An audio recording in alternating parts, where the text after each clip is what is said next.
KPBS On Demand is supported by UC San Diego's Art Power, presenting cellist Joshua Roman, performing from his album Immunity, alongside music by J.S. Bach and more. Sunday, June 22nd at UC San Diego's Epstein Family Amphitheater. Reserve your tickets at artpower.ucsd.edu.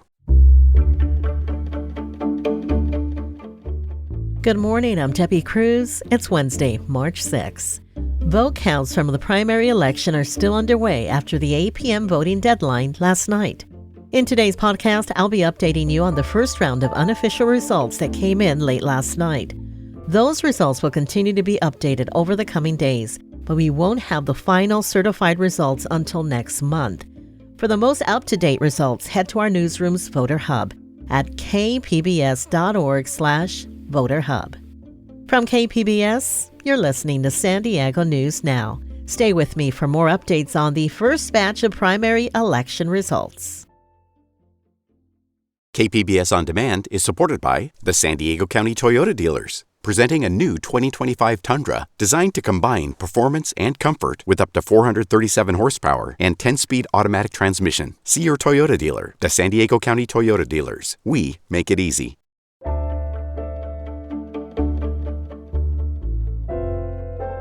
In early returns for Chula Vista City Council District 4 race, Cesar Fernandez and Rudy Ramirez were in the lead. In third place was former District 4 Council member Andrea Cardenas, less than 20 votes behind Ramirez. Cardenas resigned last month and pleaded guilty to charges of grand theft, but early voting had already started, so her name was still on the ballot in this election. Still, Ramirez says he's feeling cautiously optimistic. The margins are so tight that anything can happen. And so, and everybody is kind of clustered together.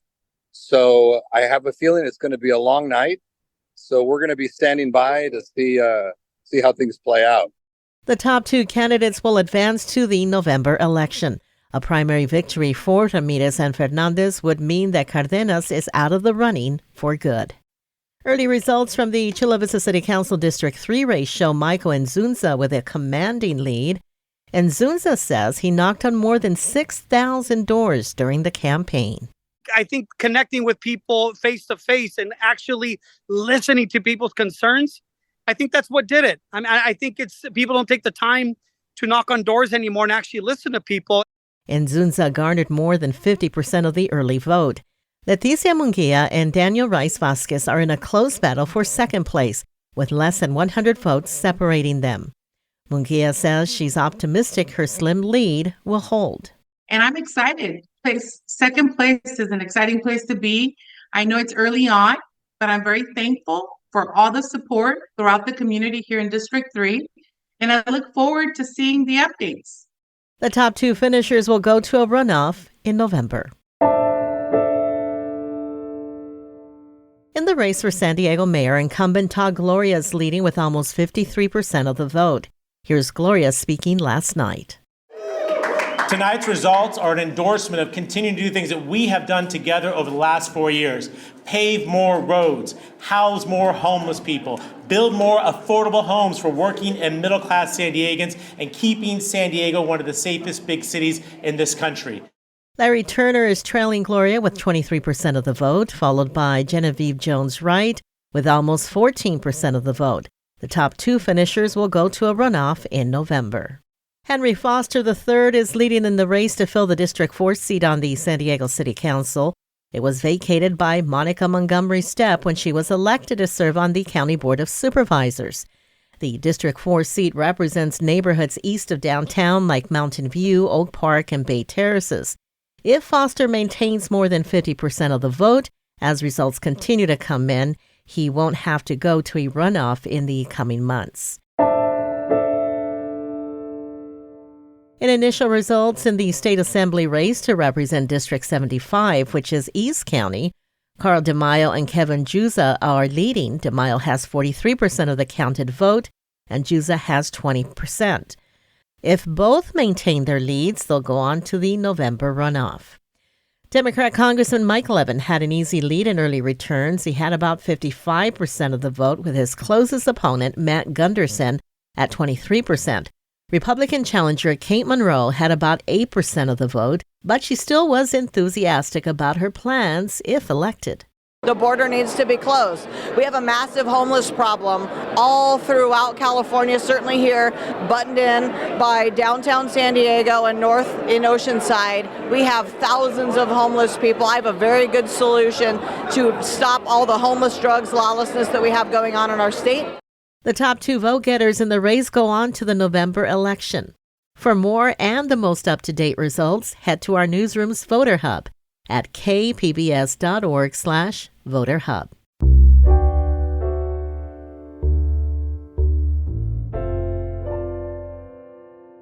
As votes continue to be counted here locally and statewide, attention is turning to the states that have upcoming primaries and to the November election. But there are more than just eligible voters paying attention. Education reporter MG Perez takes us to the classroom where current politics provide learning in real time. The hardest part is the paper, not the presentation. And the paper is worth 75% of your grade. And so Vince Martinez is speaking to his students, taking an advanced placement class in research. They are a mix of juniors and seniors at Otay Ranch High School. Many of them will be old enough to vote in November's presidential election. I think the adults in power are doing a really bad job. 17-year-old Olivia Metz is in the AP research class, working on an investigation of sexism and its impact on women's rights in the world today. I'm worried, but I also think if we band together and we try, we can make changes that can help. Some of you have already finished gathering your data. Olivia and her classmates are some of Mr. Martinez's most advanced students, but they are still part of the social media generation that is inundated with information from sources seeking to influence them. Their primary motive may be profit. Their primary motive may be content, clicks, we like to call it clickbait, and they trust these voices and these sources to be true and factual when they're not. I'm investigating misinformation within politics. 17-year-old Brady Peters was scrolling through his Instagram account, flooded with political campaign ads about the California primary and beyond, when he stumbled on his class research topic. It would go from like a small idea to more extreme as you would be scrolling through everything.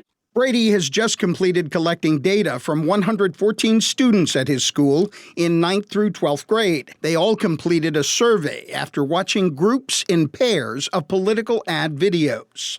2 videos based on abortion, and the other 2 videos were based on book banning. One of the videos in each of the pair of 2 was false. But in the survey, I did not tell the participants that one of the videos was false. I wanted to see how truthful they would think it was. After this series of decisive wins, Trump is optimistic. At Wilson Middle School in City Heights, there's a different kind of investigation happening. As 6th grade students watch the daily CNN 10 program, they try to figure out politics in the adult world and the people who are the biggest players. Michael Williams is their teacher. Most of the kids know the big names. They know who Joe Biden is. They know who Donald Trump is. They'll know who Vladimir Putin is. Any other questions or comments? 11 and 12-year-olds don't always have a context for national and world events. So Mr. Williams uses a strategy called scaffolding, where he directs their learning starting with concepts they understand, and then providing less support as they master the content. After all, they're just a couple of presidential elections away from being eligible to vote. By 2032, they'll be old enough to vote. They'll be old enough to participate in our democracy. So we want them to be thinking about it and thinking about it as active citizens. They are watching and listening. 12-year-old Jason Ramirez says this. There's going to be an election about Donald Trump and Joe Biden, and there's I forgot who it is. There's this girl saying that Donald Trump is not going to make it. He's going to lose. Yeah, Nikki Haley. If I would to pick who would win, I'd say Donald Trump, because a lot of bad stuff has been happening since Joe Biden was president. 11-year-old Misael Martinez is a Democratic supporter. If you were old enough to vote, who would you vote for? Joe Biden. Joe Biden. Tell me why. Because Donald Trump didn't really support people from Mexico. What do you like about Joe Biden? He supports people. Students learning lessons in a way they can understand and finding truth on their academic journey to graduation. That's the goal in Mr. Martinez's class back at Otay Mesa High School. I can talk about my limitations. I can talk about the implications. I can defend my choices. So that's where we're going. Along with their grade, these students will get a vote of confidence, too. MG Perez, KPBS News. That's it for the podcast today. As always, you can find more San Diego news online at kpbs.org. Join us again tomorrow for more updated primary results, plus more. I'm Debbie Cruz. Thanks for listening, and have a great Wednesday.